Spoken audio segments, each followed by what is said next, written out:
A internet aqui é 1G mesmo. Opa, tá gravando. Vamos lá, hein? Boa noite, pessoal. Hoje a gente vai tratar do mandado de segurança e também fazer uma revisão aí com as ações constitucionais, né, os remédios constitucionais que vão ser exigidos na nossa avaliação da próxima semana, tá? Vamos falar também, claro, das modalidades coletivas, né, tanto do mandado de segurança quanto do mandado de injunção. Então, com relação ao mandado de segurança, o que nós trabalhamos na aula passada, basicamente, foi a questão da discussão acerca do direito líquido e certo, por exemplo, né? O direito líquido e certo, que na expressão famosa do professor Eli Lopes Meirelles, né, o direito apto a ser exercido, né, no momento da impetração, delimitado na sua extensão, manifesto na sua existência, falei de trás para frente, na observação muito feliz do professor Eli Lopes, é o direito manifesto na sua existência, delimitado na sua extensão e apto a ser exercido no momento da impetração. Ou seja, é um direito que é manifesto, ou seja, não é um direito que está nas entrelinhas, ou que ainda está por ser provado, ou seja, eu já tenho como, de maneira digamos, processual, ou seja, eu já trago na minha inicial, antes mesmo de tentar, a prova é pré-constituída, né? Ou seja, eu não preciso, eu não tenho uma oportunidade para no futuro demonstrar meu direito, eu já devo robustecer a minha ação, a minha petição com a comprovação, né, desse meu direito que é realmente manifesto, ou seja, ele é manifesto na existência, há uma liquidez, há uma certeza desse direito, né? Ele, além de manifesto na existência, ele é delimitado na sua extensão, né? Que é a ideia também de liquidez, né? A ideia da certeza tá ligada à ideia do direito líquido e certo. O certo aí está ligado mais à ideia do manifesto, né, na sua existência, é uma certeza, não é uma suspeita, por exemplo, né, uma expectativa, é um direito já manifesto, ele é delimitado na sua extensão, ou seja, já é quantificado, já é calculado, já é liquidado, né, então é um direito realmente delimitado na sua extensão e apto a ser exercido no momento da impetração, ou seja, eu comprovo na minha inicial que esse meu direito é muito bom, ele é comprovado de plano, ou seja, a prova é pré-constituída, se não for assim, não há como se impetrar um mandado de segurança, por isso que é importante munir o mandado de segurança com todos os documentos possíveis, né? Por exemplo, se você passou num concurso público e por alguma razão lhe foi suprimida a vaga, você tem que trazer todo o edital do concurso, né? Todas as comprovações das fases que você foi sendo aprovado, enfim, todo o histórico, toda a comprovação, se possível até cópia da prova, tudo possível para você demonstrar essa liquidez, essa certeza do seu direito. E aí nós comentamos também que muitas vezes há uma discussão acerca do direito que é controverso, ou seja, o direito você tem as provas, você tem toda a documentação, mas há uma controvérsia acerca do direito em si. Ou seja, será que isso atrapalharia a impetração do mandado de segurança? Nós vimos que não, já que a jurisprudência brasileira, corroborando o que boa parte da doutrina já trazia, né, que é a ideia de que a fundamentação, os fatos, né, a comprovação é que precisa realmente ter essa certeza, né? O direito pode ser discutível, ele pode ter uma dúvida no sentido da matéria em si, não se eu tenho como comprovar. A dúvida não é essa. A dúvida é se realmente aquilo é direito, né? Ou seja, há uma controvérsia sobre o direito em si, o que não prejudica o mandado de segurança, ou seja, não precisa ter uma certeza absoluta daquela matéria para que o writ seja concedido, né? Então, é uma forma também de não prejudicar ou não limitar, não restringir o uso do mandado de segurança, que é uma ação constitucional de natureza cível, muito embora possa ser usado nos mais variados tipos de processo, assim como nós falamos do habeas corpus, né, que não precisa ser usado só em matéria penal. Ele tem um procedimento especial, o mandado de segurança, tá? Ele não é gratuito, ele necessita de advogado.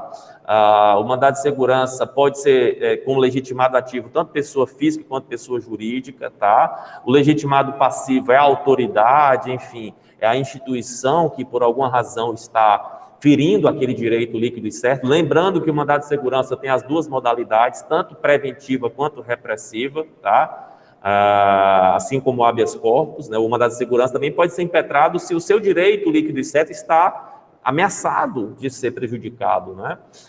É o caso, por exemplo, daquelas pessoas que passam dentro das vagas de um concurso público e está na iminência de expirar o concurso e você não foi chamado, né? Ou seja, é uma situação que o seu direito a ser nomeado ele está na iminência de ser prejudicado. Então, o mandado de segurança também pode ser cabível nessa situação preventiva, né? A gente está mais acostumado com a situação repressiva, em que o direito líquido e certo já foi prejudicado, que é o mais comum, assim como no habeas corpus, mas não podemos também deixar de falar dessa questão preventiva, né? Ou seja, a doutrina fala uma expressão chamada justo receio, né? Que é aquela iminência de que seu direito está em vias de ser prejudicado. Então, também não é para se abusar da utilização do mandado de segurança, ou seja, estamos falando de um remédio constitucional, que tem um procedimento especial, ele tem um rito sumário, e é por isso também que a Lei 12.016 de 2009, que é a nova lei que já está aí com 11 anos de existência, né? Ela é nova porque a lei que regulamentava o mandado de segurança é uma lei dos anos 50, né? A Lei 1533 de 51, e que houve alguns acréscimos também nos anos 60. Toda essa legislação esparsa, especialmente esta primeira, né, dos anos 50, foram condensadas nessa nova lei do mandado de segurança, tá? E essa nova lei do mandado de segurança, além de tudo, trouxe também muito da jurisprudência, muitas súmulas que o Supremo Tribunal Federal, o STJ, enfim, traziam sobre a matéria. A nova lei acabou incluindo em sua matéria, ou seja, para mostrar mais uma vez que a jurisprudência também é fonte do direito, ou seja, súmulas, decisões reiteradas, enfim, entendimento jurisprudencial, muitas vezes, quando se consolida de tal monta, acaba virando lei, como aconteceu na Lei 12.016. Essa Lei 12.016, ela traz uma série de novidades para o mandado de segurança, né? Uma delas é a regulamentação do mandado de segurança coletivo. É estranho, mas até 1988 não havia a previsão no Brasil do mandado de segurança coletivo, né? Então, em 1988 passa até essa previsão, como a própria Constituição diz no artigo 5º, inciso 70, né, que partido político com representante no Congresso Nacional, ou confederação sindical, entidade de classe, na verdade, associações há pelo menos um ano constituídas, né, podem ser legitimadas aí do mandado de segurança coletivo, né? Mas não havia uma regulamentação, não havia, porque a lei dos anos 50 não trazia a previsão, essa previsão que é de 88. Então, era muito também da jurisprudência, era muito da percepção do próprio judiciário na observância deste instrumento. Então, essa lei foi importante também no sentido de, finalmente, trazer uma regulamentação para o uso desta modalidade do mandado de segurança, né, justamente a modalidade coletiva. Então, daqui a pouco eu vou falar um pouco mais sobre o mandado de segurança coletivo. Outro ponto importante é a questão tecnológica, né? A Lei 12.016 foi aprovada em 2009 e lá fala na questão de impetração do mandado de segurança em situações urgentes, através de fax, telegrama. A gente sabe que hoje, 11 anos depois, esses instrumentos raramente são usados, né? Já perderam sua utilidade, e a própria virtualização do processo tornou essa situação digamos assim, menos importante, né? Mas foi importante demonstrar nesta lei a abertura da nova lei do mandado de segurança para a tecnologia, para as urgências, para a possibilidade de impetração virtual, e a nova lei já, apesar de ultrapassada, né, dada a rapidez tecnológica que o mundo vive, né, mas foi importante trazer essa novidade para o mandado de segurança. É uma ação que é prioritária, ela só não é prioritária em relação ao habeas corpus, este sim é a mais prioritária das ações, mas fora o habeas corpus é a ação mais prioritária, né? Por isso também a preocupação com a banalização da sua utilização, que vai acontecer com as vedações que a Lei 12.016 vai trazer. Essa parte do mandado de segurança, gente, eu reputo muito importante. A Lei 12.016 tem 29 artigos, e no artigo 5º, ela traz uma previsão muito importante. Esse artigo 5º da Lei 12.016 vai trazer as principais proibições de utilização do mandado de segurança. Por exemplo, não se pode impetrar o mandado de segurança quando é contra uma decisão judicial que já transitou em julgado, né? É uma coisa que parece até óbvia, a gente sabe que decisão transitada em julgado só há a possibilidade de uma ação rescisória ou, na seara criminal, de uma revisão criminal, mas foi importante a lei pontuar isso, porque, vez ou outra, né, havia muitos utilizando do mandado de segurança, né, que é uma outra ação, para, muitas vezes, demonstrar que o direito líquido e certo ainda existia, que mesmo tendo transitado em julgado, aquele direito ainda estava em evidência, enfim. Agora a lei deixou bem claro, decisão judicial transitada em julgado é incabível a utilização do mandado de segurança. E trouxe outras situações, por exemplo, uma decisão judicial que não transitou em julgado ainda, mas que admite efeito suspensivo. Como assim? Imagina uma decisão judicial que é possível, nessa decisão judicial, a concessão de um efeito suspensivo, ou seja, a decisão não transitou em julgado, e na concessão que ela traz lá no seu mérito, é possível a impetração de um recurso com efeito suspensivo, ou seja, para que eu vou entrar com mandado de segurança, me utilizando de toda essa rapidez, toda essa prioridade do mandado de segurança, para recorrer de uma decisão que eu possa entrar com recurso com efeito suspensivo? Ou seja, a decisão judicial, mesmo não tendo transitado em julgado, mas que admite recurso com efeito suspensivo, ou seja, é um recurso que vai ser útil, vai ter uma utilidade muito similar ao mandado de segurança, ou seja, eu consigo recorrer, eu consigo suspender aquela decisão, então não há necessidade de utilizar o mandado de segurança, que não pode ser banalizado, ou seja, essa nova lei também teve muita essa preocupação em não permitir a banalização da utilização do mandado, porque a gente tem aquela impressão que, como o mandado de segurança é uma ação subsidiária, né, subsidiária porque, não sendo o caso de habeas corpus ou de habeas data, parece que tudo é possível dentro da segurança, que não é bem verdade, né? Realmente o leque é muito grande de opções, estamos falando de qualquer direito, não precisa ser um direito fundamental, basta esse direito ser líquido e certo, ou como nós sabemos, que os fatos que o comprovem sejam fatos realmente líquidos e certos, sejam fatos reais, verdadeiros, comprovados, de plano, e aí fica parecendo que está tudo dentro, né? Tirando a liberdade de locomoção do habeas corpus e o acesso a informações, ou retificação, ou contestação de informações pessoais, que é o caso do habeas data, o resto parece que tudo entra nesse espectro do mandado de segurança, o que a gente sabe que na prática não é bem assim. Há uma série de situações, há uma série de vedações, e essas são só algumas que a gente encontra lá no artigo 5º, e tem outras também, lá no artigo 2º desta lei 12.016, diz que os atos de gestão comercial dos administradores de empresas públicas, sociedades de economia mista e também dos concessionários do serviço público, esses atos de gestão comercial, eles não são passíveis de impetração de mandado de segurança. Ou seja, o que a lei quer dizer com isso? Não é qualquer ato de autoridade que vai ser objeto de mandado de segurança. Às vezes a autoridade está praticando um ato de gestão comercial, ou seja, é um ato que não tem uma relação com a ideia do mandado de segurança, a questão do direito, líquido e certo, vocês estão falando de um ato privatístico ao extremo, muito embora desempenhado por instituições que compõem a administração pública indireta, mas percebam que são pessoas da administração pública com personalidade privada.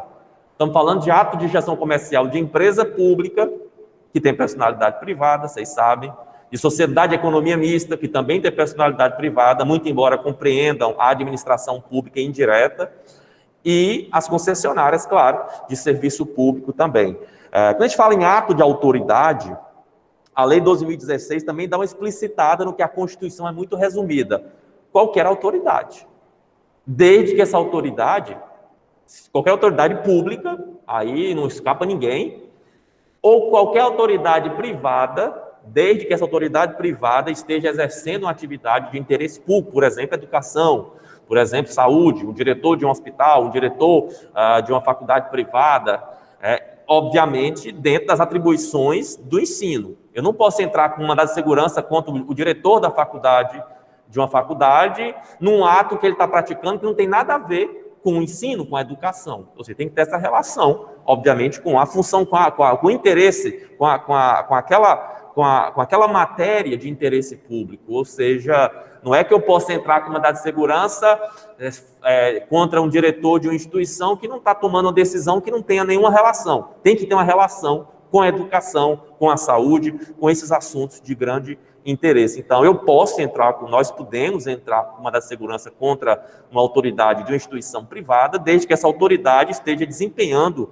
uma atividade naquela altura, naquela oportunidade de interesse público. Então, além dessas vedações, eu acabei pulando uma importante do artigo 5º, que é, além da decisão judicial transitada em julgado, que não é cabível o mandado de segurança, e da decisão judicial passível de recurso suspensivo, os atos também, os atos administrativos, que também são passíveis de recurso com efeito suspensivo. Às vezes não é uma decisão judicial, às vezes é um ato administrativo, mas há a possibilidade de impetração de um recurso com efeito suspensivo, independentemente de caução, como diz a lei.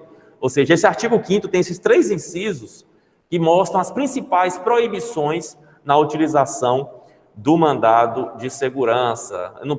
Também não é possível impetrar o mandado de segurança em face de lei em tese. O mandado de segurança não é uma ação de controle de constitucionalidade. O mandado de segurança deve ser usado, seja dentro da ideia de controle difuso, ou seja, o mandado de segurança serve para o afastamento, se for o caso, de uma lei de um caso concreto, mas eu não posso, tenho que demonstrar o caso concreto. Ou seja, é possível, cuidado, não é possível, um exemplo, não é possível impetrar mandado de segurança em face de lei. Falso. É possível. O que não pode é lei em tese. Ou seja, não se pode impetrar o mandado de segurança em face de uma lei em tese. Ou seja, da lei em sentido... Ou seja, eu estou aqui impetrando uma segurança, a lei objetamente considerada. Isso é controle concentrado. Isso aí tem que ser uma ação direta de inconstitucionalidade. O que é possível é impetrar o mandado de segurança em face de uma lei num caso concreto, pedindo afastamento dela, por exemplo, demonstrando que o seu direito líquido e certo está sendo prejudicado por esta lei, né? Deixa eu ver uma pergunta que fizeram aqui. Pode ser impetrado MS em face de administração pública indireta e terceiro? Pode. Até de particulares, né, Sandra? Avalie desses que também têm personalidade privada e estão a serviço da administração, né? Digamos assim. Então, desde que não sejam atos de gestão comercial, como diz o artigo 2º da Lei 12.016. Então, eu peço a vocês que dêem uma lida nesta lei. São 29 artigos, é bem verdade, mas é importante porque essa nova lei, ela realmente vai regulamentar de uma forma mais detalhada, mais atualizada o mandado de segurança. Aqui na nossa nota de aula, eu coloquei algumas observações também a respeito dessa lei, tá? Eu vou aqui voltar um pouquinho, né, já que a gente está gravando a aula, até para ficar uma coisa mais organizada, né? Então, se vocês puderem acompanhar aí a nota de aula que eu estou abrindo aqui agora, não sei se na gravação vai aparecer, mas enfim, eu vou comentar aqui rapidamente aquilo que a gente até já comentou na aula passada, que o mandado de segurança, ele foi criado no contexto da restrição da utilização do habeas corpus no Brasil, no final dos anos 20, né, com aquela emenda número 1 de 1926, que limita a utilização do habeas corpus para a questão da liberdade de locomoção, fazendo com que as situações outrora permitidas de proteção via habeas corpus ficassem vazias, né, ficassem neste vácuo. E aí, alguns anos depois, surge o mandado de segurança constitucionalizado pela primeira vez em 1934. A Constituição de 1934 é a primeira Constituição brasileira a regulamentar, pelo menos trazer a previsão do mandado de segurança, com a nítida influência aí de remédios estrangeiros, né, como os REACH nos Estados Unidos, os mandamus na Inglaterra, o juízo de amparo mexicano, tá? E as demais constituições brasileiras também seguiram com essa previsão, com exceção da Constituição de 1937, que inaugurou o Estado Novo no Brasil na época de Getúlio Vargas, tá? A modalidade coletiva só em 88, como a gente havia frisado mais cedo. Então, o mandado de segurança é uma garantia fundamental processual, específica, assim como os outros remédios constitucionais, voltada para proteger o direito líquido e certo do impetrante, tem natureza civil, pode ser utilizada no processo penal, administrativo, eleitoral, tributário, não tem restrição quanto a isso, tem rito sumário, procedimento especial, como nós já falamos, né? É subsidiária, ou seja, não sendo o caso de habeas corpus ou habeas data, é em tese possível, né, preenchidos os requisitos, a impetração do mandamus, e é uma ação prioritária, com exceção do habeas corpus, que é a principal ação nesse quesito de prioridade, tá? Outro ponto importante da nota de aula que a gente trouxe na aula passada. Sendo um ato de rito sumário, ele tem um procedimento rápido, célere, com prazos muito exíguos para as partes, né? E essa processualística, vocês vão encontrar na Lei 12.016, não é interessante para nós aqui nos perdermos em prazos, enfim. Um prazo importante que foi mantido nessa nova lei do mandado de segurança é o prazo de 120 dias para a sua impetração. Cuidado! O professor quer dizer, então, que eu tenho 120 dias para impetrar o mandado de segurança. Esse prazo é um prazo prescricional, decadencial? Como é que a gente compreende este prazo? E como é que ele começa, né? Ou seja, a autoridade cometeu lá, decidiu, enfim, criou o ato que de alguma forma me prejudicou, e aí já começa a valer a lei.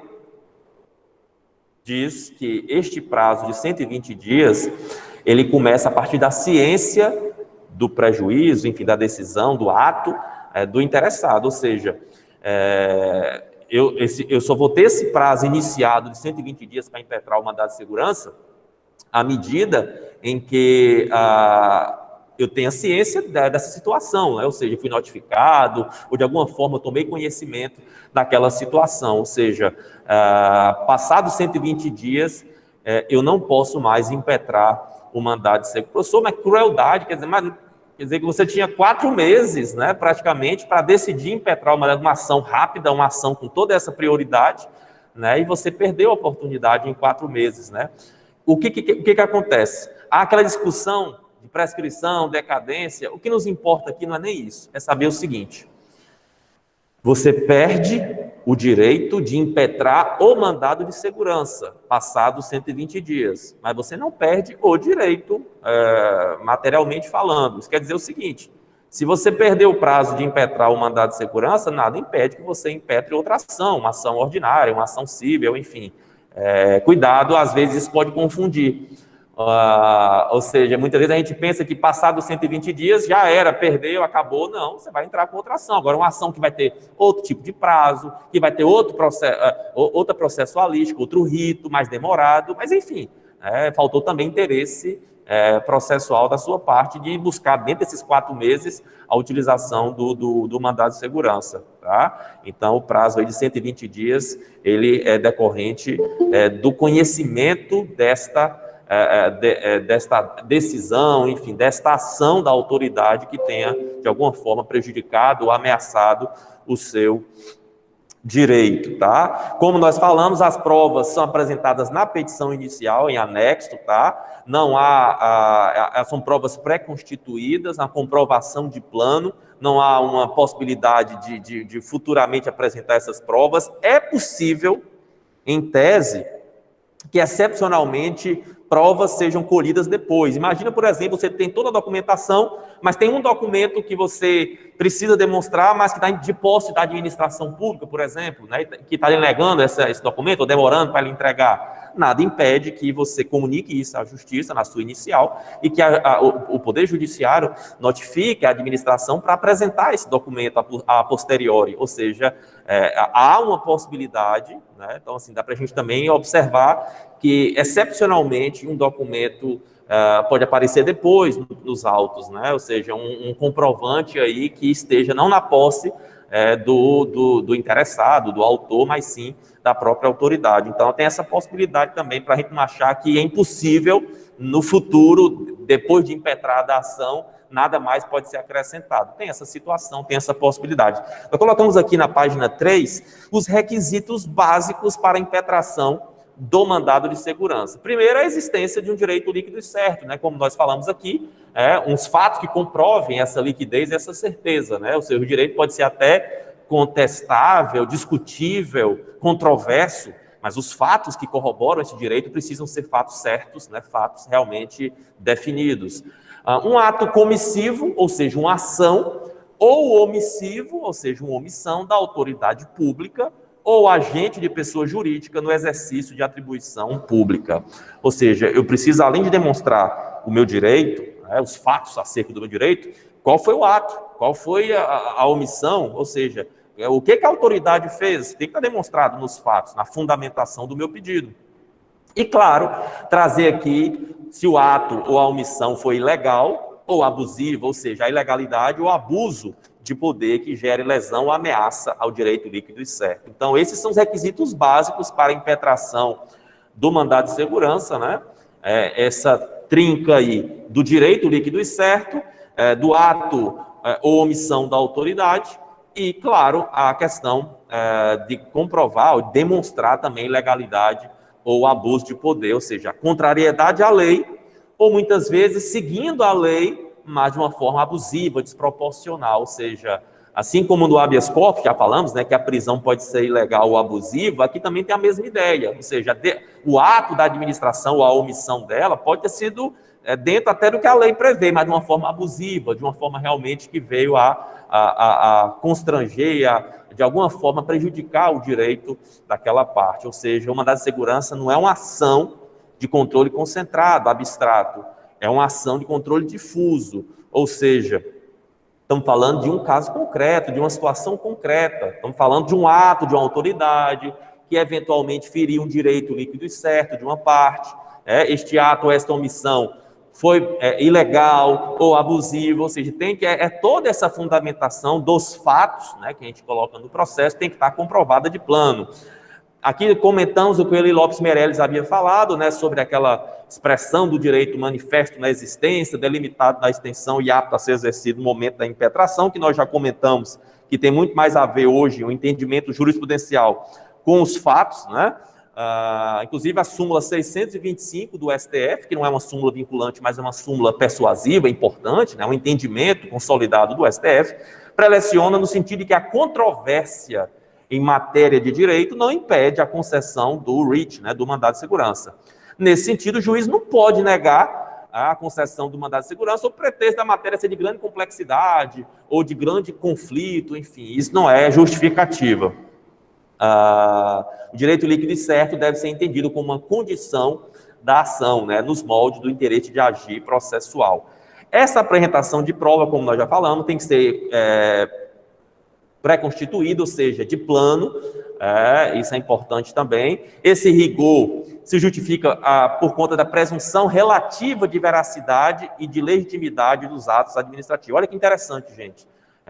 Esse rigor de ter que apresentar tudo de cara, de ter que comprovar de plano, de trazer as provas pré-constituídas, esse rigor, essa exigência para se impetrar uma segurança é muito por conta da presunção de veracidade, de legitimidade dos atos administrativos, né? Onde somente provas contundentes, apresentadas de pronto, né, de imediato, podem afastar tal presunção. Ou seja, estamos falando de uma ação, de um remédio constitucional que vai confrontar um ato da administração, um ato de autoridade. Muitas vezes não é da administração, um ato de um particular, de uma autoridade particular, mas uma autoridade que desempenha uma atividade autorizada pela administração, como a saúde, como a educação, como nós comentamos aqui há pouco, né? Então, este rigor se faz aí justificável por conta desta complexidade, né? Por conta dessa presunção, melhor dizendo, de veracidade e legitimidade dos atos administrativos. Aqui aquele comentário que nós tínhamos falado, né, só há uma exceção, né, a comprovação de plano, que está inclusive prevista no artigo 6º, parágrafo 1º da Lei 2016, que é isso que nós falamos há alguns minutos, quando o documento não está na posse do autor, mas sim na da autoridade. Aí o magistrado determinará um prazo de 10 dias para que a autoridade apresente o documento de interesse do autor, ou seja, é possível, como eu disse, um documento que não foi comprovado de plano, de imediato, possa aparecer mais à frente no processo, mas aí não é culpa do autor, né? Ele não está de posse do documento, não teria como ser penalizado.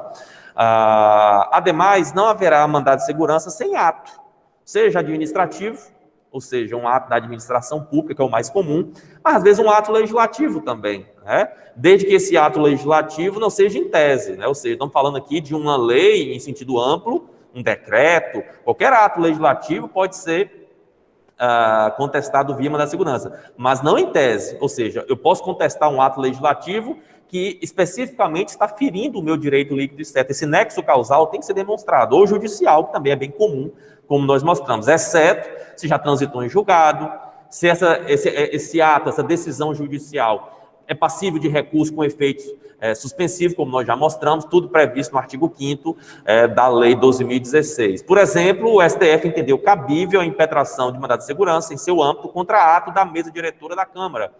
Até já comentamos sobre isso quando a gente fala em controle preventivo de constitucionalidade no âmbito do judiciário. Ou seja, existe um caso apenas de que o Poder Judiciário possa controlar preventivamente a constitucionalidade de uma lei. No caso não é nem da lei, é de um projeto, já que é preventivo.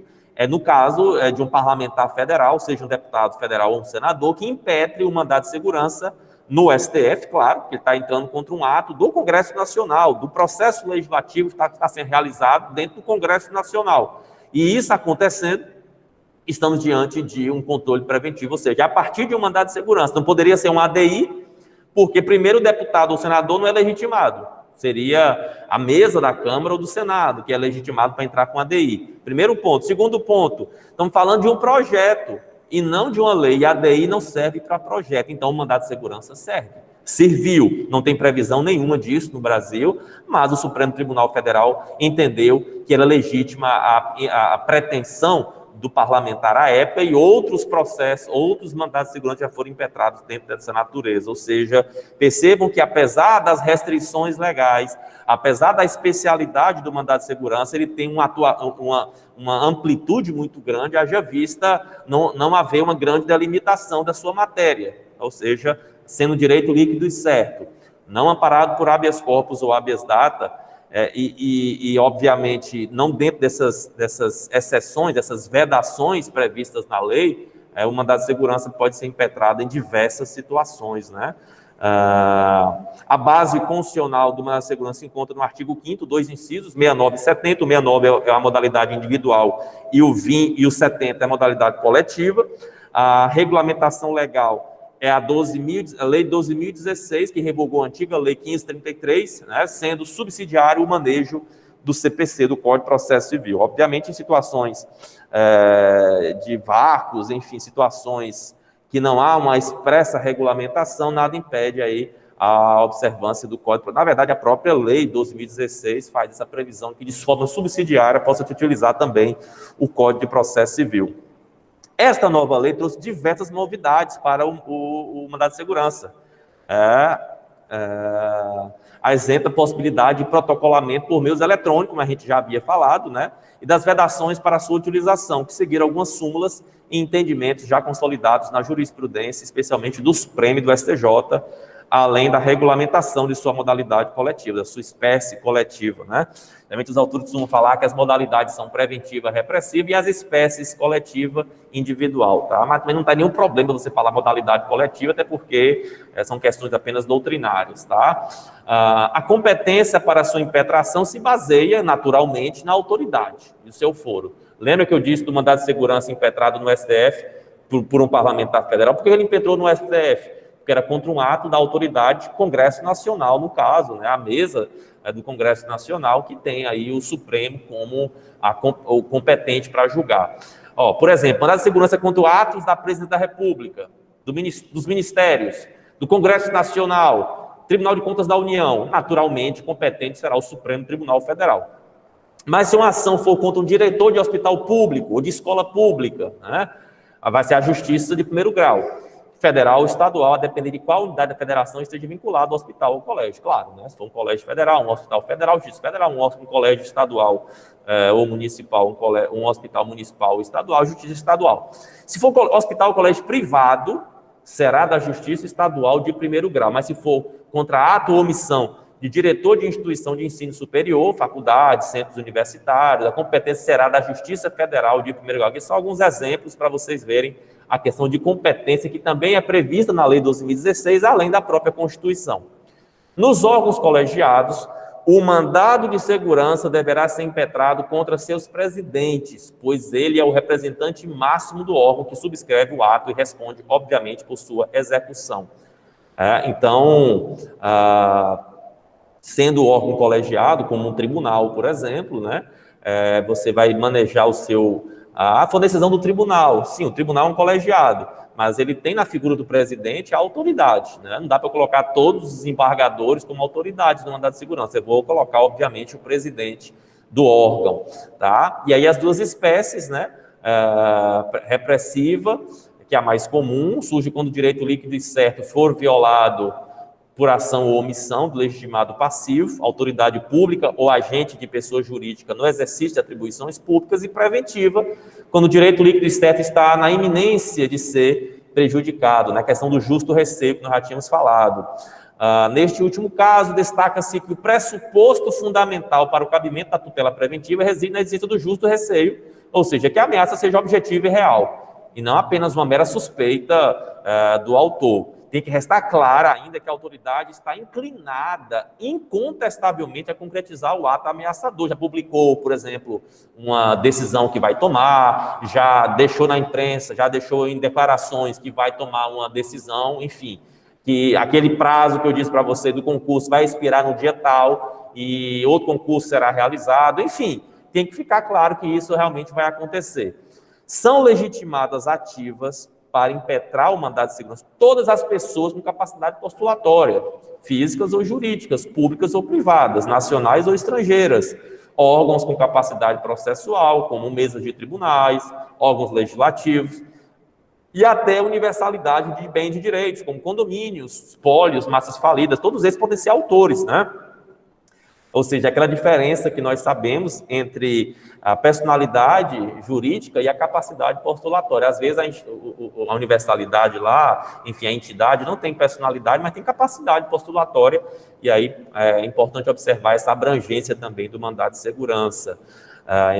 Não se trata de uma ação gratuita, né? Muito embora também não seja uma ação que tenha um valor exorbitante, vai depender muito da situação, mas é um valor razoável, tá? Acessível.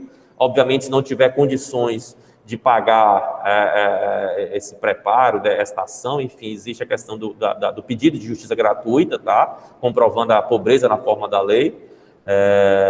Há uma necessidade de advogado, naturalmente, tem que subscrever a inicial. O prazo para o juiz de primeira instância julgar uma da segurança é de 5 dias, contados a partir de quando o processo lhe for concluído, após o oferecimento de 10 dias para a autoridade coatora prestar as informações, também do oitivo do MP em 10 dias, ou seja, recebido o mandado de segurança, vai ser dada, o judiciário vai notificar a autoridade coatora para contestar a ação em 10 dias, vai também oportunizar o Ministério Público, vistas ao MP, para que em 10 dias ele expresse o seu parecer, e, após isso, obviamente, a decisão terá tomada, já concluídos os autos para julgamento em 5 dias, ou seja, percebam que é um rito realmente sumário. Da decisão que defere ou indefere o mandado de segurança, caberá apelação, tá? Em resumo, esse é o rito sumário, o procedimento especial.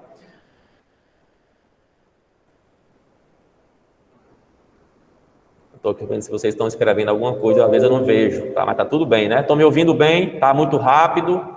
Estou assim rápido porque também com medo, né, gente, de não dar tempo, né? Até porque eu quero fazer a revisão com vocês.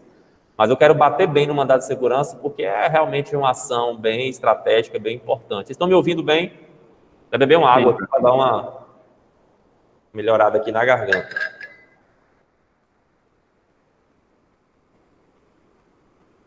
Beleza.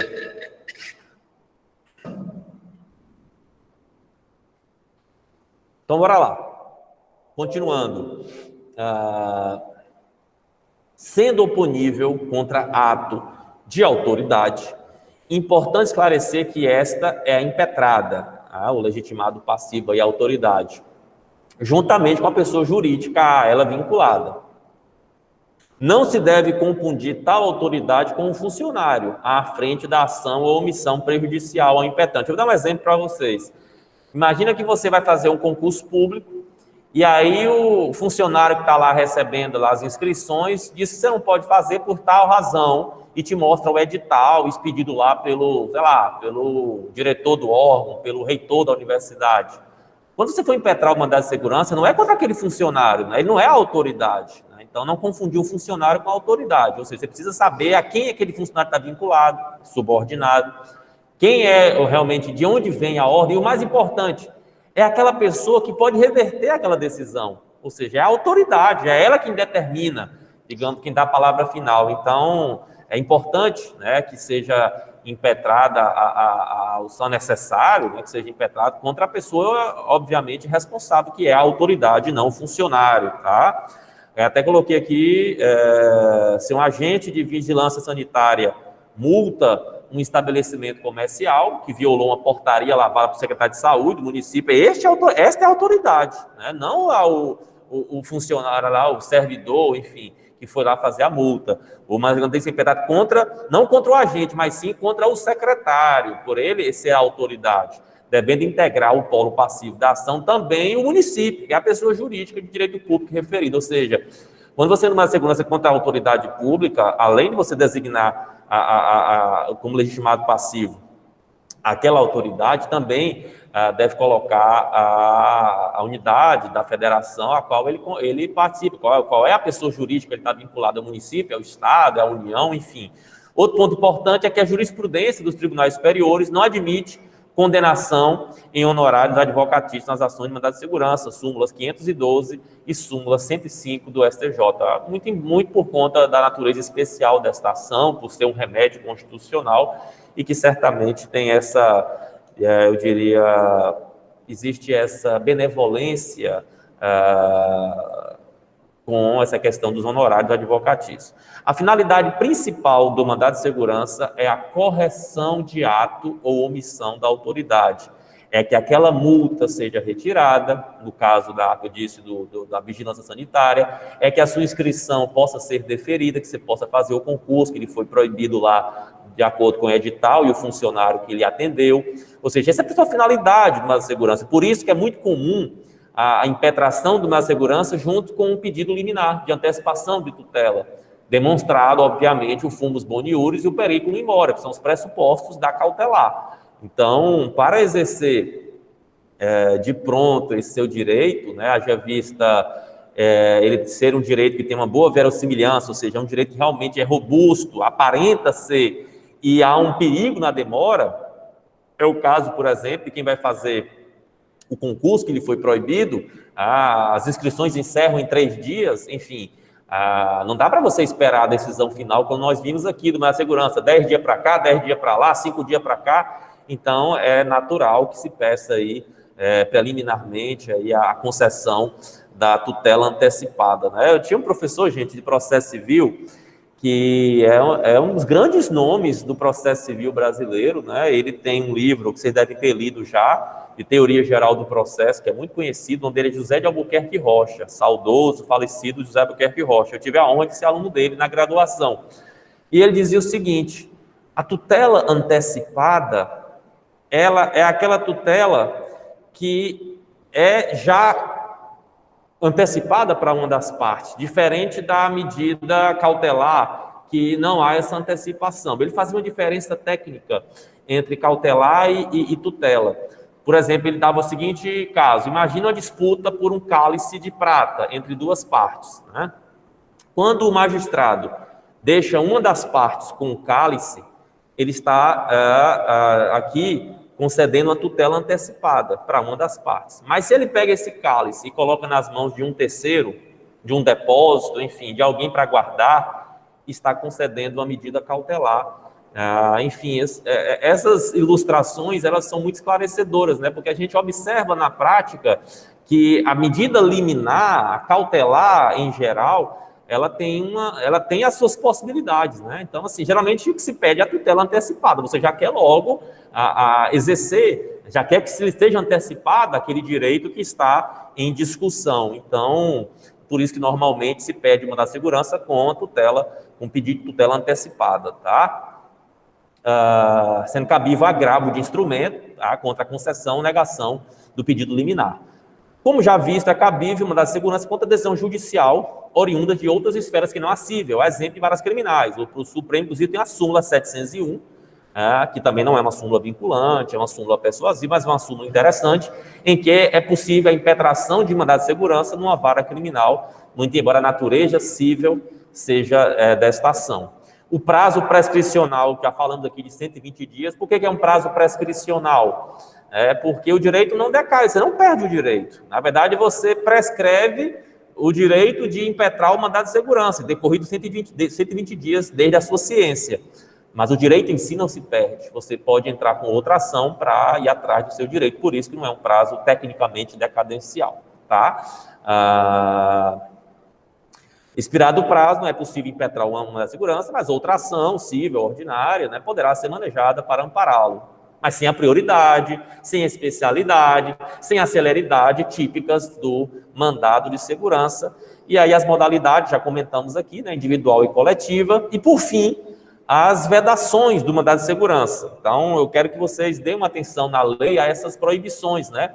Como já falamos aqui do artigo 2º, não é cabível contra atos de gestão comercial praticados pelos administradores de empresas públicas, economias mistas e concessionários do serviço público. Não é cabível contra a lei em tese, súmula 266 do STJ. Controle abstrato de norma é feito por ADI.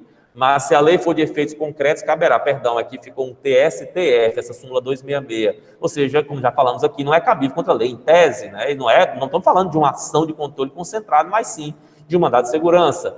Não é cabível contra decisões judiciais transitadas em julgado, já falamos isso, artigo 5º da lei 2016, ou que caiba um recurso com efeito suspensivo, também no artigo 5º da lei 2016. Também no artigo 5º, não é cabível contra ato do qual cabe recurso administrativo com efeito suspensivo. Para quem não entendeu essa questão do efeito suspensivo, gente, é a questão da desnecessidade de se utilizar de um mecanismo tão especial como o mandado de segurança. Porque, por exemplo, imagina uma decisão judicial que não cabe efeito suspensivo. Aí você pode entrar com mandado de segurança. Por quê? Porque, muito embora eu possa recorrer da decisão, eu não consigo um efeito suspensivo. Ou seja, aquela decisão que me desagradou já vai estar acontecendo. E eu, por mais que esteja recorrendo, não tenho como suspender aquela decisão. Aí eu posso entrar com mandado de segurança para tentar travar aquela situação, demonstrando meu direito líquido e certo, claro. Mas se aquele recurso que eu posso impetrar tem efeito suspensivo, para que diabos eu vou usar mandado de segurança?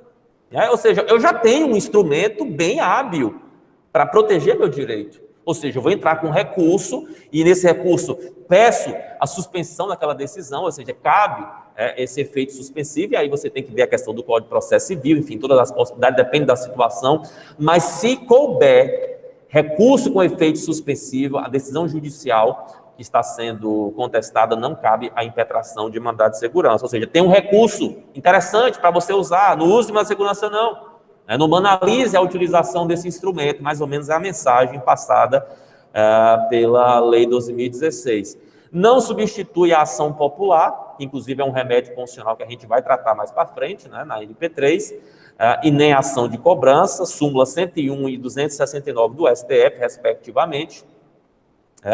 Essas ações têm ritos próprios, têm objetos próprios e não podem ser substituídas pelo mandado de segurança, né? A ação popular, por exemplo, é uma ação em que um cidadão, que a pessoa física, na plenitude dos direitos políticos, possa, para proteger o patrimônio público, a moralidade administrativa, o meio ambiente, o patrimônio histórico-cultural, entra com uma ação em face da autoridade, né, para justamente evitar ou para anular o ato da administração que venha a ferir essas matérias, né? Então, é uma ação totalmente diferente, tem até aquela possibilidade da punição, em que quem age de má fé ao utilizar a ação popular pode ser penalizado mais à frente, né, se ficar demonstrado que há uma má fé na utilização. Então, são outros requisitos, é um outro tipo de ação, é outra legislação, e não pode ser substituto para o mandado de segurança.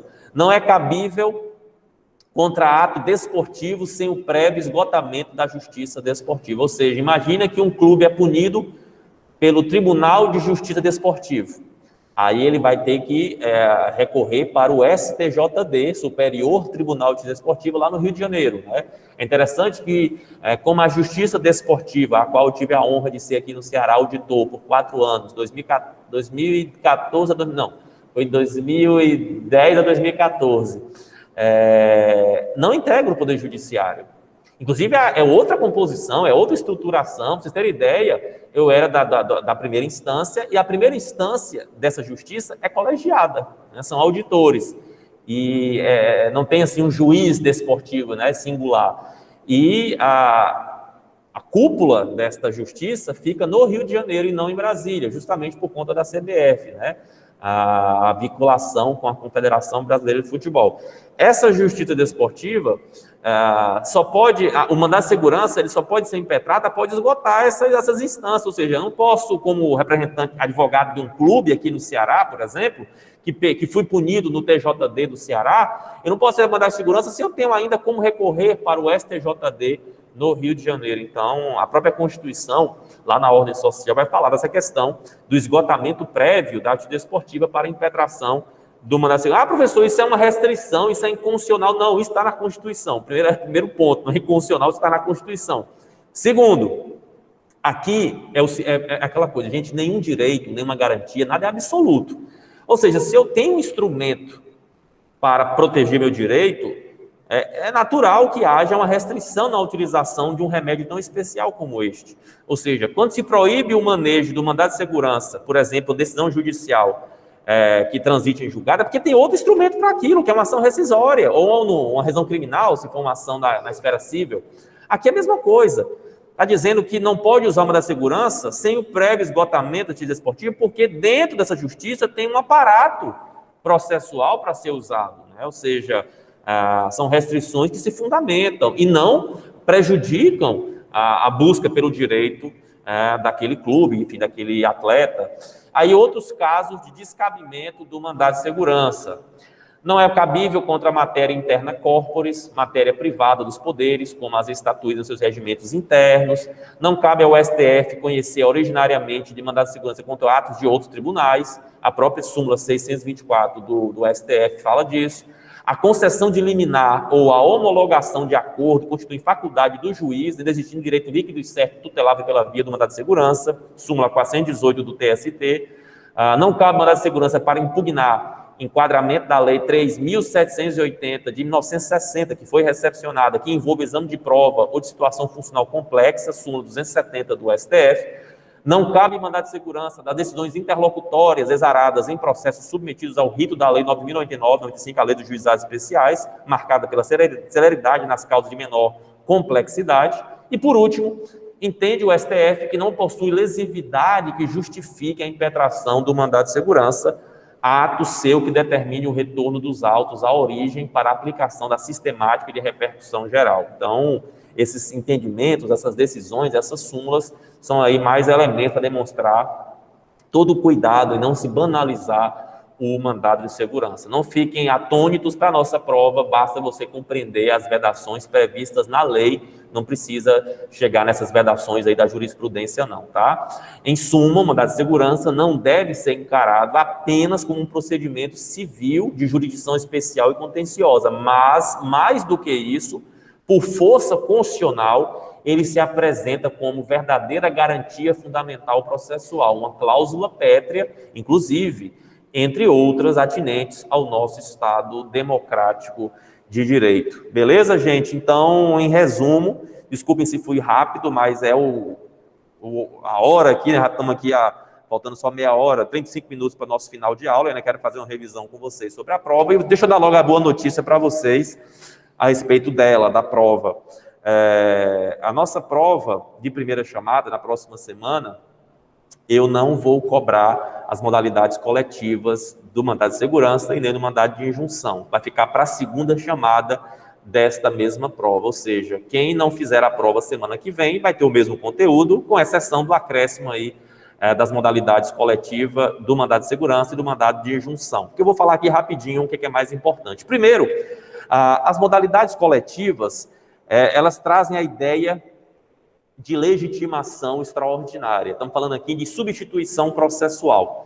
Estamos falando de instituições como partidos políticos, sindicato, entidade de classe, associação, que substituem as partes, mas agindo em nome próprio, buscando direito de terceiros, ou seja, é um sindicato buscando direito dos seus sindicalizados, é um partido político buscando direito dos seus dirigentes, enfim, ou participantes, enfim, de uma forma geral, né, os seus correligionários, componentes do partido, do diretório do partido. Então, há essa substituição processual, essa legitimação extraordinária. O mandado de segurança tem um rol mais restrito, porque surgiu lá em 88, logo no artigo 5º, inciso 70, quem é que pode impetrar o mandato de segurança coletivo? O partido político que tem representante no Congresso Nacional, basta um deputado ou um senador, tem que ter, por exemplo, o PSTU, que é um partido de menor expressão aqui no Brasil, ele não pode impetrar esse mandado coletivo, porque esse partido não tem um deputado federal eleito ou um senador. No dia que ele tiver, ele poderá sim impetrar. E aquela observação que a gente sempre faz, se o partido tem um representante, ele impetra, e no decorrer do julgamento desta ação, eventualmente esse partido perde esse representante, imagine que ele tenta a reeleição e não reelege, e nesse meio tempo o processo ainda está rolando, não é prejudicado. O que importa é o momento da impetração, e no momento da impetração, não interessa o tempo que o processo demora, mas no momento da impetração, o partido tinha esse representante, né? Isso, inclusive, é um objeto de uma súmula do Supremo que foi mudada, haja vista a incoerência em se punir o autor ou aquela situação por conta de uma demora processual, ou seja, o que importa é lá, no momento da impetração, se a legitimidade foi respeitada. Sindicato, entidade de classe e associação legalmente constituída e em funcionamento há pelo menos um ano. Essa observância de um ano de funcionamento e ser legalmente constituída para a associação, ou seja, sindicato e entidade de classe já tem uma atuação mais livre nesse aspecto, tá? E é importante que seja relacionado, obviamente, ao interesse dos seus associados, sindicalizados, tem que ter essa pertinência temática, esse interesse de agir processual. Não tem sentido uma associação, um sindicato, andar com uma segurança coletivo com um assunto que não tem nenhum reflexo, nenhuma importância, nenhuma relação com os seus sindicalizados, associados, enfim. Então, outro ponto importante, o mandado de segurança coletiva ele pode ser impetrado só para uma parte, não precisa ser para todos os associados, todos sindicalizados, até porque tem pessoas que são sindicalizadas que preferem usar a via individual, por exemplo, né? Então, a lei 2016 vai fazer uma regulamentação em face disso. Por exemplo, se você vai ser beneficiário, tem que renunciar àquela ação individual em até 30 dias da decisão, para você conseguir ter também os benefícios da modalidade coletiva. Então, nada impede que você entre individualmente, mesmo sendo sindicalizado.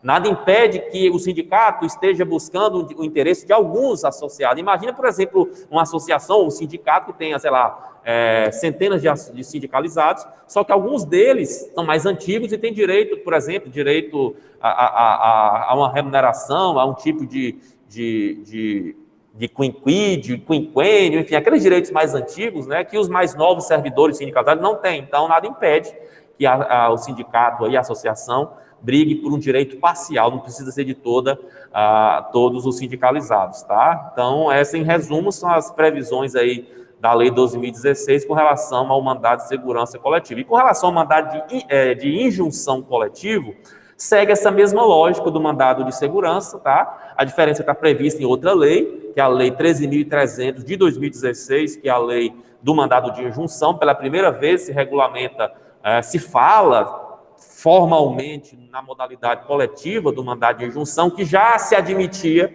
na jurisprudência brasileira há muito tempo.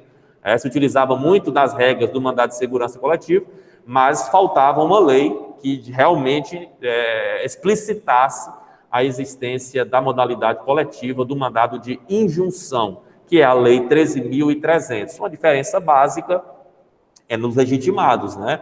Estamos falando agora de, além desses mesmos do mandado de segurança, partido político com representante no Congresso Nacional e sindicato, entidade de classe, associação legalmente constituída há pelo menos um ano, em defesa dos interesses dos seus associados, além desses, ainda tem o Ministério Público e a Defensoria Pública, que podem impetrar mandado de injunção coletiva. Então, o mandado de injunção coletivo tem essa legitimação ativa maior, um pouco maior, mas no resto segue muito essa questão dos sindicalizados, associados parcialmente, globalmente, a modalidade individual não pode ser prejudicada. Então, em resumo, tá, são as duas modalidades aí coletivas dessas duas ações. Observando bem, das ações que nós tratamos aqui, só o habeas data que realmente não admite a modalidade coletiva, até por conta da informação de cunho pessoal, a questão da intimidade. Mas a gente viu que o habeas corpus, muito embora não tenha previsão em nem canto nenhum de modalidade coletiva, já vem acontecendo, né? Já há alguns precedentes nesse aspecto, né? Então, é uma observação importante, mas os dois mandados, tanto de segurança quanto de injunção, este sim, tem previsão legal, como nós já mostramos aqui, das modalidades coletivas, tá? Bom, agora falar um pouquinho com vocês sobre a prova, né? A nossa prova, gente, são 8 questões, então vocês imaginem que era muita coisa para se tratar em 8 questões apenas, né? A matéria, apesar de aparentemente pequena, tem muita coisa, né? A gente vai estudar aqui 4 ações: mandado de segurança, mandado de injunção, habeas corpus e habeas data, e também as garantias gerais, fundamentais gerais. Então, o destaque fica para essas ações, naturalmente, tá? Então, dessas 8 questões aí, acredito que 1 ou 2, no máximo, eu vou tratar das garantias gerais. Quais são as garantias fundamentais gerais, né? A gente tem as garantias fundamentais gerais decorrentes, derivadas, corolários do devido processo legal, como a ampla defesa, o contraditório, a presunção de inocência, como o juiz e promotor natural, a vedação a tribunal ou juiz de exceção, a própria instituição do tribunal do júri para crimes dolosos contra a vida. Enfim, são as mais importantes garantias que, apesar de gerais, servem muito para o processo. São garantias que não são processuais tecnicamente, mas podem ser consideradas instrumentais. Ou seja, o devido processo legal, apesar de não ser uma ação, claro, é uma garantia importante. E é bom notar que essas garantias gerais, elas são consideradas princípios. Ou seja, elas são garantias tão importantes que ela tem essa aplicação em qualquer processo. Por isso o caráter amplo e abstrato que elas têm enquanto princípios, tá? Há também as garantias decorrentes da legalidade, como, por exemplo, a irretroatividade da lei, salvo benefício do réu, como a anterioridade da lei penal, como a extraterritorialidade da lei civil, no caso excepcional de sucessão, né? A sucessão de bens de estrangeiros, né, localizados no Brasil, esses bens, será regulado pela lei brasileira, pela lei estrangeira, né, sempre que a lei pessoal do decurso seja mais favorável, ou seja, a possibilidade de uma lei de outro país valer aqui, desde que seja mais favorável a sucessão aí, a herança para a família brasileira. Então, são alguns exemplos, a própria legalidade, a própria questão da inadmissibilidade de provas ilícitas, que a gente também não pode deixar de lembrar aqui, que tem a ver também com o processo, que eu acabei não falando. Lembrando que essa inadmissibilidade de provas ilícitas hoje é relativizada, né? Por exemplo, quando a prova ilícita é a única prova que pode sustentar, comprovar a inocência de uma pessoa, ela não pode ser descartada de pronto, né? Ou seja, tem uma relativização nesse aspecto. A própria inafastabilidade da prestação jurisdicional, a lei não excluirá da apreciação do Poder Judiciário lesão ou ameaça a direito, artigo 5º, inciso 35 da Constituição, dos mais importantes instrumentos de proteção dos direitos fundamentais. Então, essas garantias gerais estão povoando a Constituição, especialmente no artigo 5º, claro, da nossa Constituição. Decorrência da legalidade, né, do princípio da legalidade, que a gente pode falar legalidade de sentido amplo, como ninguém é obrigado a fazer ou deixar de fazer algo em virtude de lei, como a gente pode falar também de reserva legal, né, ou seja, aquela situação mais específica em que só por lei pode ser regulamentado alguma situação e não por outro instrumento, como um decreto, por exemplo. Isso é uma reserva, é uma proteção para a lei, irretroatividade da lei, anterioridade da lei, extraterritorialidade da lei, ou seja, o artigo 5º, ele arregimenta todas essas garantias que vão servir para a utilização dos direitos ditos fundamentais. E eu diria para não só por direitos fundamentais, para qualquer direito amparado pela Constituição. Bom, mas é óbvio que o destaque para a nossa prova fica por conta das ações constitucionais, as garantias fundamentais específicas ou processuais, que são ações, que são remédios constitucionais que vêm a proteger. Se os direitos são dispositivos assecuratórios, as garantias são dispositivos, se os direitos são dispositivos declaratórios, as garantias são dispositivos assecuratórios desses direitos.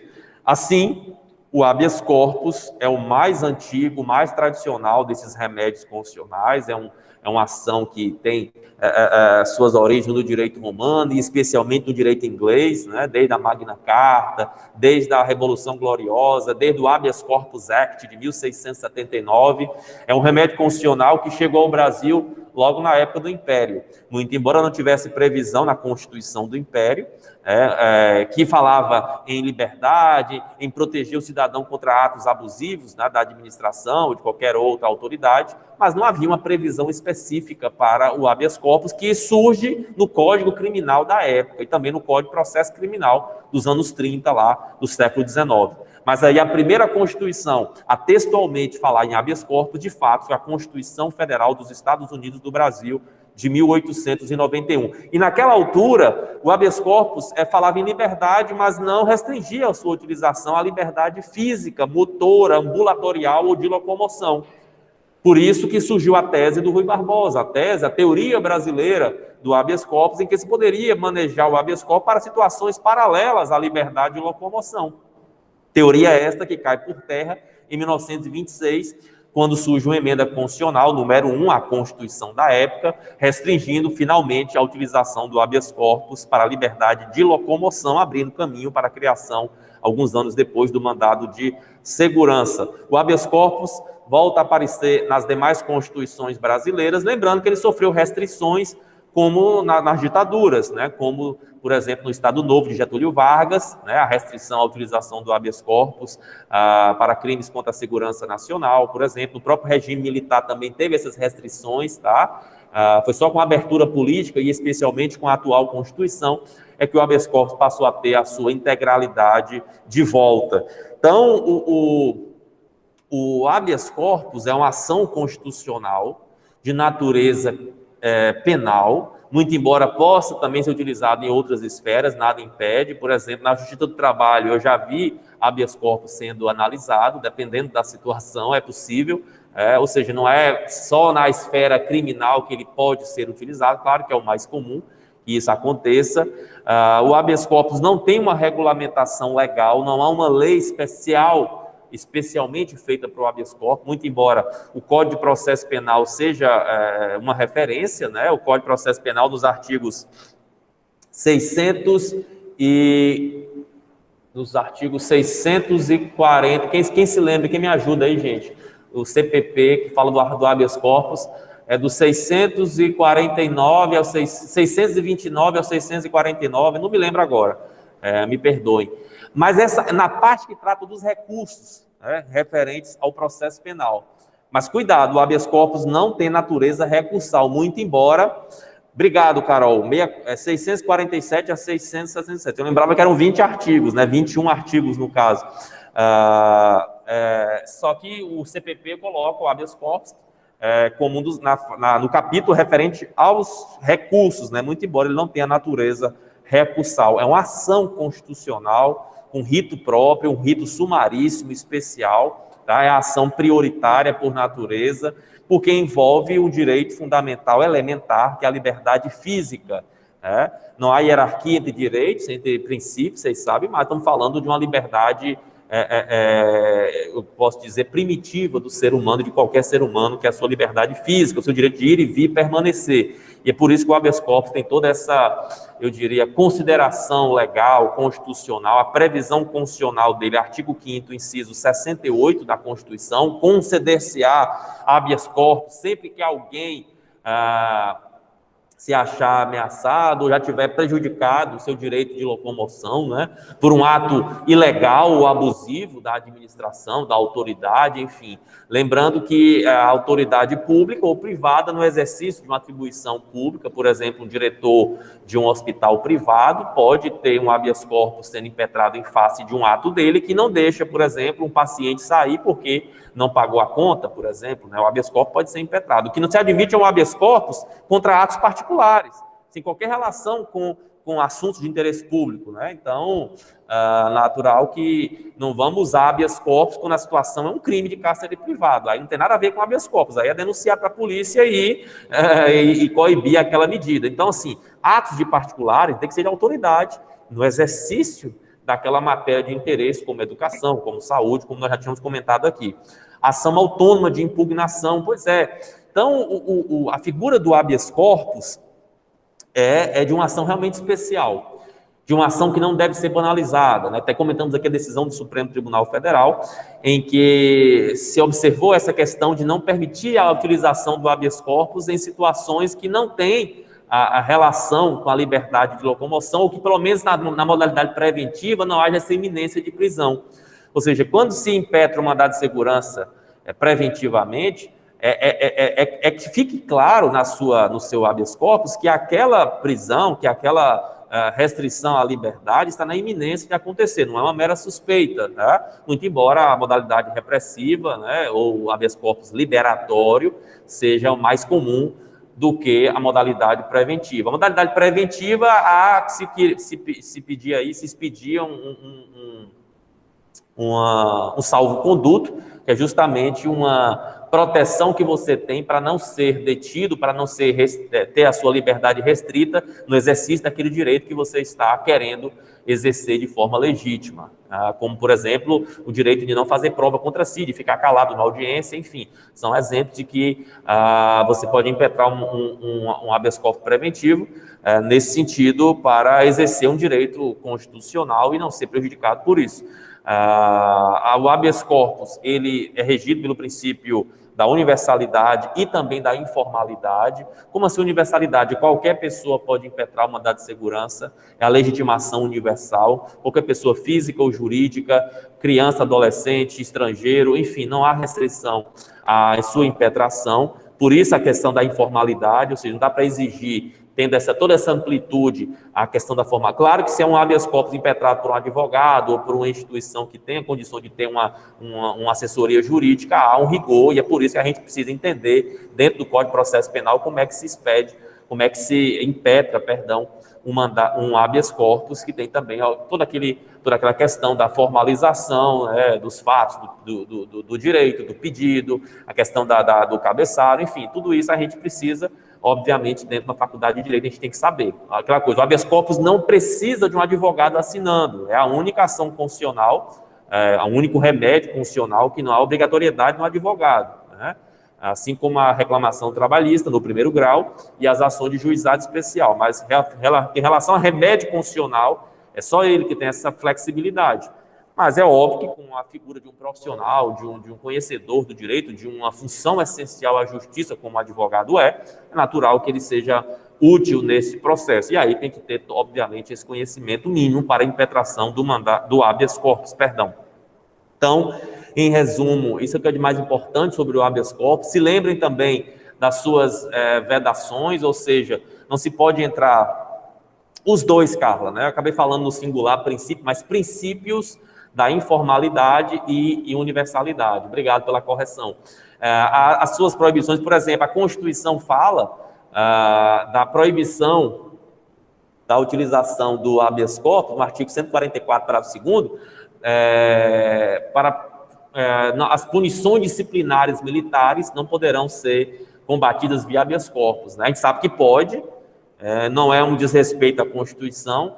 O que ela quer dizer ali, se a punição disciplinar militar for dentro do que está na lei, se houver previsão, se houver hierarquia suficiente, patente suficiente, se houver relação entre causa e efeito, ou seja, há previsão, há nexo causalidade, aí não há que se falar na utilização de um habeas corpus, até porque estamos falando de servidores regidos pelos princípios da hierarquia, disciplina, mas se essa punição disciplinar militar for feita desrespeitando o que está previsto em lei, não há previsão, não há regulamentação para aquilo, a autoridade que está punindo não tem hierarquia, é uma mera perseguição, enfim, se não há o conjunto de legitimidade para essa punição, obviamente o habeas corpus pode ser impetrado sim, para se reverter na liberdade daquele militar que está lá na prisão provisória, por exemplo, tá? Então, observem também essas questões envolvendo o habeas corpus, e agora a gente fala um pouquinho do habeas data. O habeas data é uma novidade no Brasil em 88,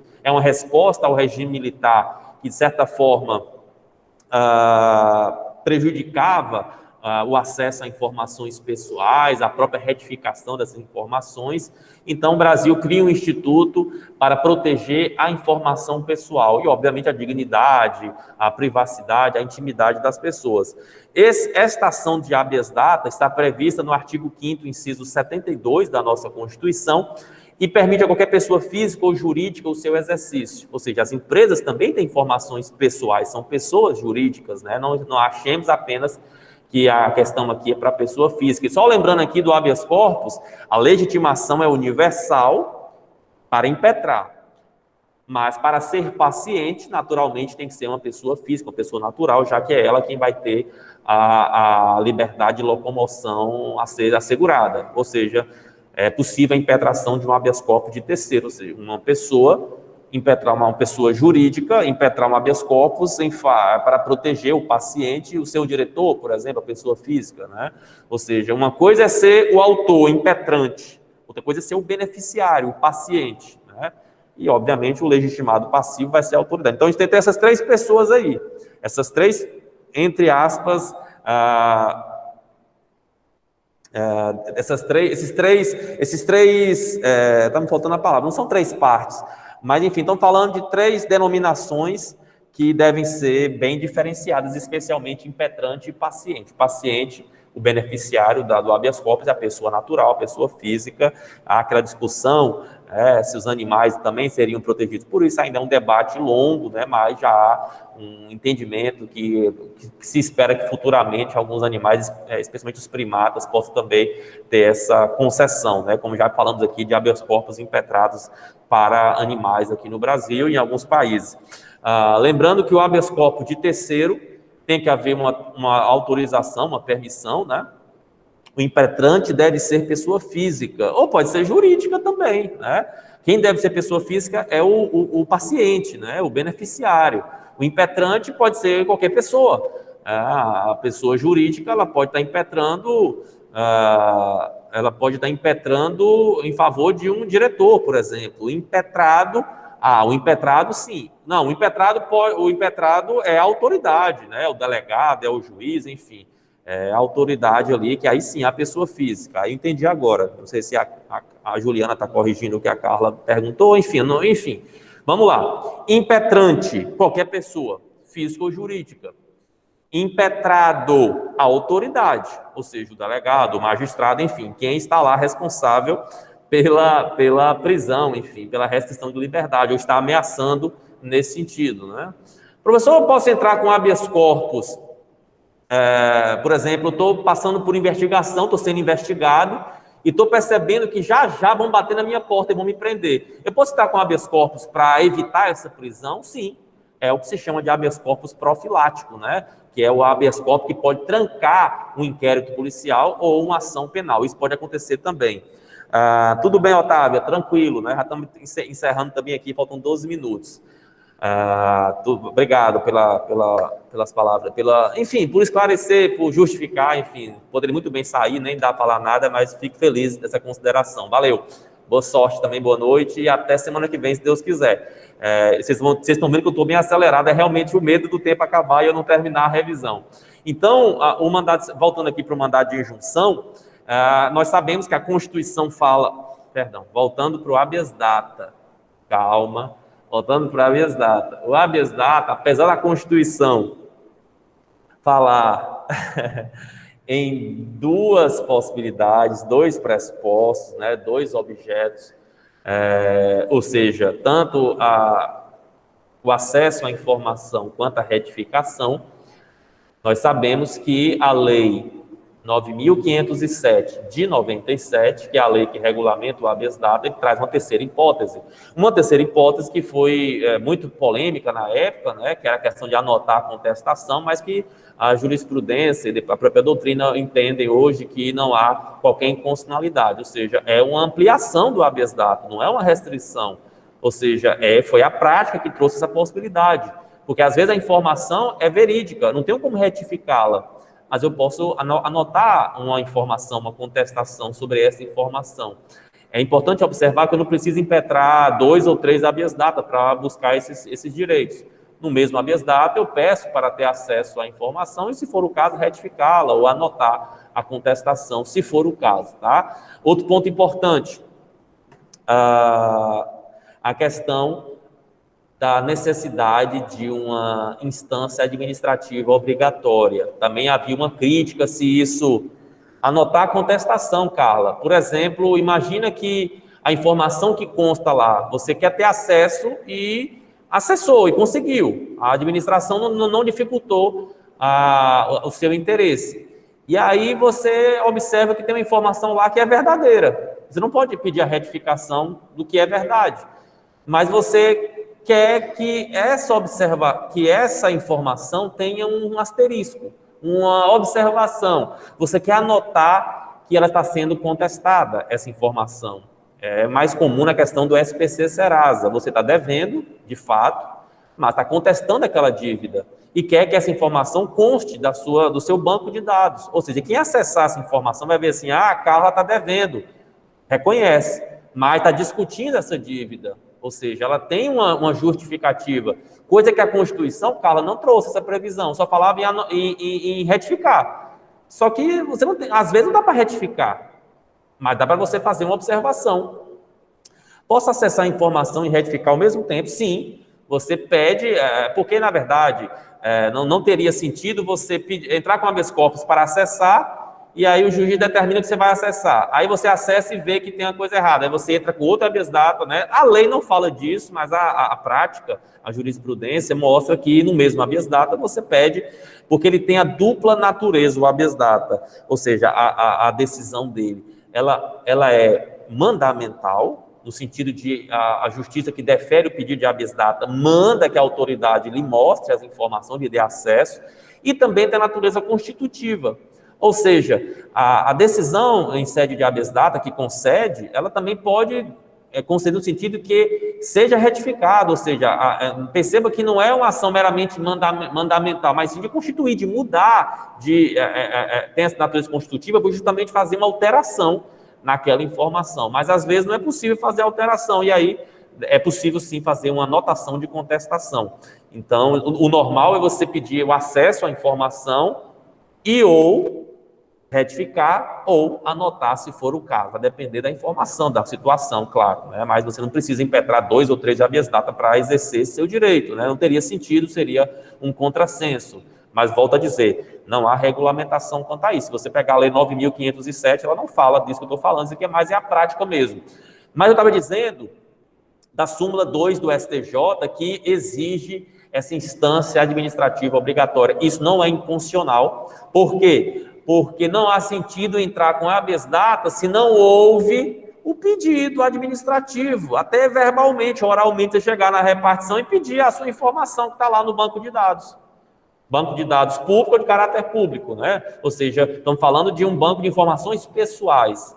Estamos falando de uma ação personalíssima, que só excepcionalmente um terceiro pode impetrar, desde que o dono das informações, ou seja, a quem se refere as informações, esteja impedido de tentar, como falecido, ou prostrado numa cama, ou desaparecido, ou com alguma doença mental, enfim. É possível que um terceiro muito próximo, como uma viúva, um filho, possa se utilizar do habeas data, seria uma habeas data de terceiro excepcional, haja vista o caráter personalíssimo, que não é absoluto, né? É a regra do habeas data, que é uma informação pessoal. Cuidado com essa questão da informação. Se for informação geral, uma informação de interesse pessoal, até é mandado de segurança, provavelmente. Habeas data é muito específico, tem que ser uma informação pessoal. Se eu faço uma prova e quero ver minha prova, essa informação que está lá não é sobre mim, muito embora de meu interesse, mandado de segurança.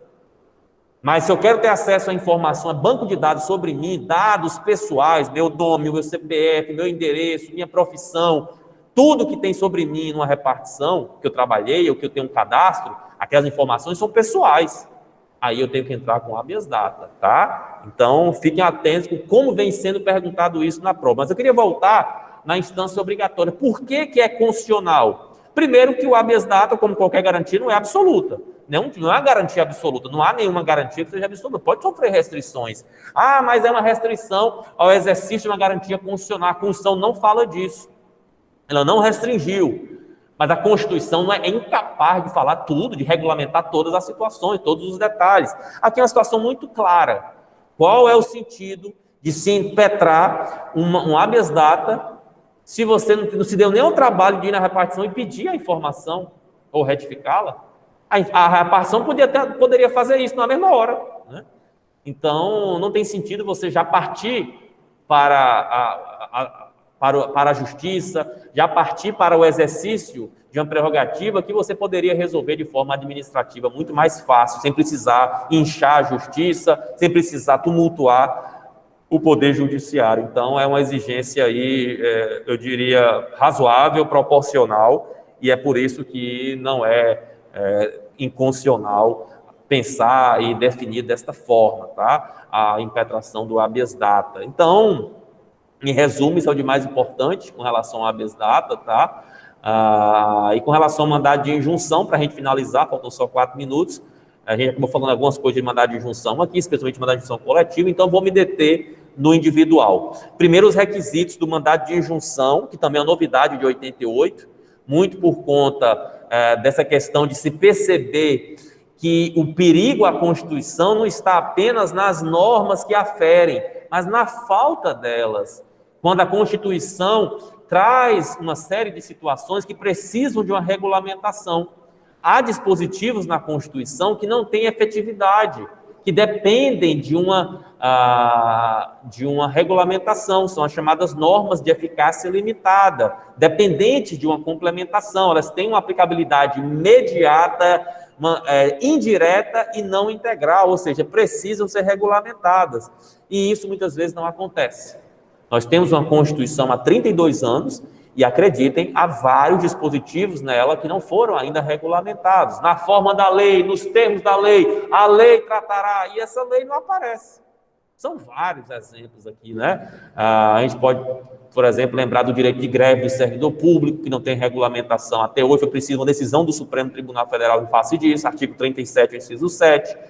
O artigo 22, parágrafo único, que trata de lei complementar para permitir que os estados possam exercer matérias privativas da União, específica, também não tem essa previsão. O próprio artigo 18, parágrafo 4º, para a criação de municípios, a questão, dentre as exigências, que haja uma lei complementar federal trazendo os períodos de criação municipal, que também não aparece. O artigo 7º, inciso 1º, dos direitos dos trabalhadores urbanos e rurais, né, relação de emprego protegida contra despedida arbitrária ou sem justa causa, no termo de uma lei complementar que também não existe, a própria regulamentação do imposto sobre grandes fortunas, né, por lei específica, que também não existe e dificilmente vai existir no Brasil, né? Então, são alguns exemplos de situações que precisam de uma regulamentação. Outras foram regulamentadas, por exemplo, o Estado promoverá a defesa do consumidor na forma da lei. Isso aconteceu em 90 com o Código de Defesa do Consumidor. Então, também há outras situações que acabaram sendo regulamentadas, mas o nosso foco aqui são as omissões normativas. Cuidado, seria bom vocês estudarem também, aqui uma dica para a prova, estudarem o comparativo entre esta ação, mandado de injunção, e a ação direta de inconstitucionalidade por omissão. Ambas são ações que têm objetivos similares, ou seja, de combater omissões que desrespeitem a Constituição. Entretanto, o mandado de injunção tem algumas diferenças aí. Primeiro, a legitimação. Aqui é qualquer pessoa, mandado de injunção, física ou jurídica. Enquanto na ADI por omissão, aqueles legitimados do artigo 103, lembra? De presidente da República, a confederação sindical ou entidade de classe de âmbito nacional. Outra diferença é que no mandado de injunção, o objeto, apesar de não ser pequeno, mas ele é mais restrito do que o ADI por omissão. A ADI por omissão é qualquer omissão normativa. Enquanto no mandado de injunção tem que ser referente a direitos ou liberdades públicas e prerrogativas inerentes à nacionalidade, soberania e cidadania. Outra diferença, o mandado de injunção, eu preciso demonstrar o nexo de causalidade entre essa falta da regulamentação pedida pela Constituição, tá? E o meu direito prejudicado. Tranquilo, Alex, você pode deixar. Boa noite. Então, tem que ser feita essa comprovação, ou seja, diferentemente da ADI por omissão, que o legislativo não precisa demonstrar nexo causal algum, aqui é preciso. o mandado de injunção tem que ter a comprovação do nexo causal entre essa omissão normativa e o efetivo prejuízo daquele autor. E, obviamente, a questão do tempo razoável. Não esqueça dessa parte envolvendo o tempo razoável, a omissão de tempo razoável. Ou seja, imagine que a Constituição foi emendada semana passada e aí traz uma situação lá, uma norma de eficácia limitada. Vai demorar para que haja uma omissão. Tem uma semana que a omissão está começando. Não, uma semana não dá para se fazer uma regulamentação, não é uma coisa tão simples assim. Ou seja, é preciso um tempo razoável para que se configure a omissão passível aí de uma impetração de mandado de segurança ou de uma ação direta de inconstitucionalidade por omissão. Então, fiquem ligados com relação a isso. Eu posso colocar na prova, por exemplo, alguma questão envolvendo omissão, que é latente, está na Constituição, não foi regulamentado, mas não tem nada a ver com mandado de injunção. Ou seja, o mandado de injunção tem que ser relativo a direito, liberdade pública, prerrogativa. Por exemplo, essa questão que eu acabei de falar aqui do imposto sobre grande fortuna, isso pode ser um objeto de uma ADI por omissão.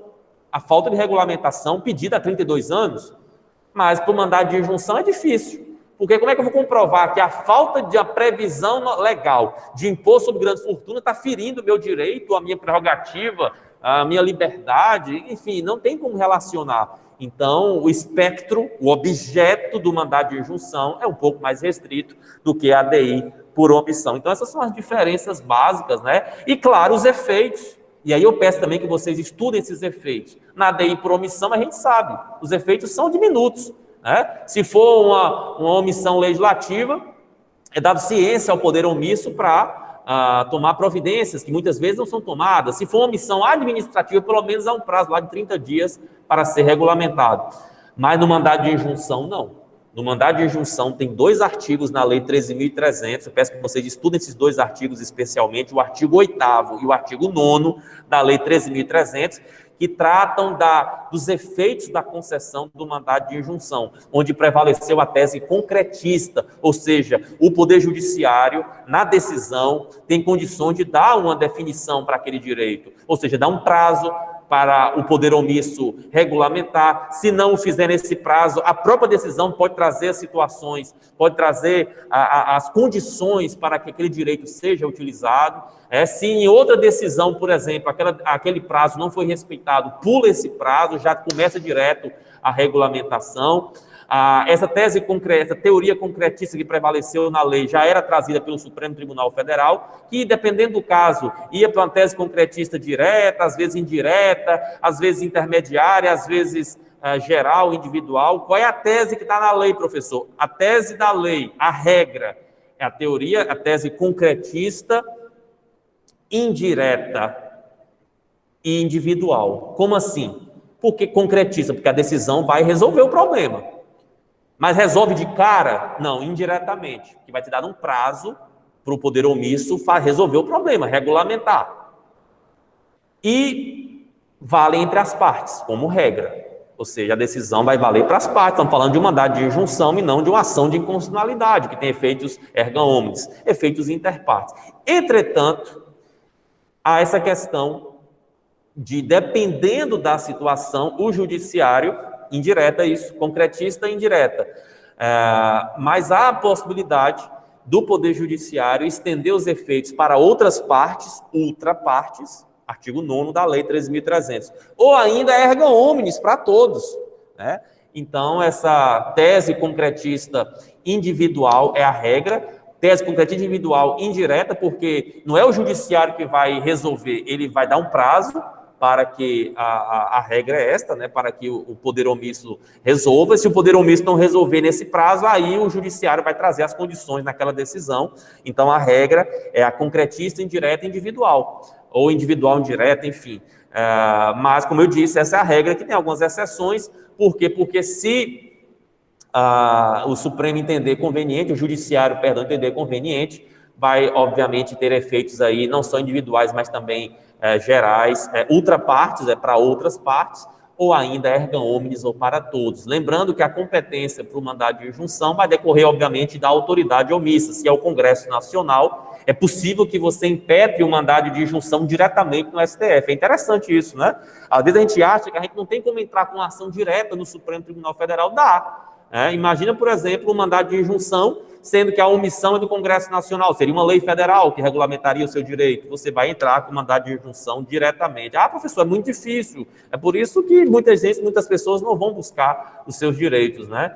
Eu lembro, certa vez, de um mandado de injunção envolvendo esse artigo 7º, inciso 1º, aquele que protege a relação de emprego contra a despedida arbitrária. Na época, não tinha essa lei. E o ministro Marco Aurélio, que foi o relator, ele decidiu favoravelmente e, com base naquela decisão, aquela autora, ela entrou com ação indenizatória em face do Estado, ou seja, ficou comprovado que havia uma omissão inconstitucional, mas o judiciário naquela altura não podia fazer nada. Mas agora a Lei 13.300, que é uma lei recente, de 2016, já traz essas previsões formalizadas nos artigos 8º e 9º da Lei 13.300. Tá bom, gente? Então é isso, desculpem se fui muito rápido, né? Era pouco tempo para muita coisa, mas eu acho que o de mais importante, nós falamos aqui sobre a nossa prova, tá bom? Eu vou postar assim, eu vou postar na aula de hoje, né? No Moodle mesmo, tá bom? Valeu, gente. Boa noite a todos, fiquem com Deus. Professor, boa noite. Até semana que vem, né? Até a nossa prova. Alguém chegou após Boa noite. Eu cheguei após Larissa. a chamada, professor. Pronto. Eu também. Professor, cheguei atrasado. Tranquilo, vamos lá. Eu vou chamar aqui os que não deram a presença até então para darem agora. Amanda. Presente. Ok. Antônio David. Daniel. Felipe. Francisco Jefferson. Presente. Ok. Glebidson. Ok. Larice. Presente. Ok. Mariana. Pronto. Só Antônio David e Daniel. Gleidiciane, professor. Como? Gleidiciane. Opa, eu pulei seu nome, perdão. Gleidiciane. Não Ok. tem problema. Valeu. Então só Obrigada. faltaram... De nada. Só faltaram Antônio David, Daniel, Felipe e Mariana. Tá bom, gente? Boa noite. Fiquem com Deus. Bom final de semana. Bom voto para todos. E até semana que vem, se Deus quiser. Valeu.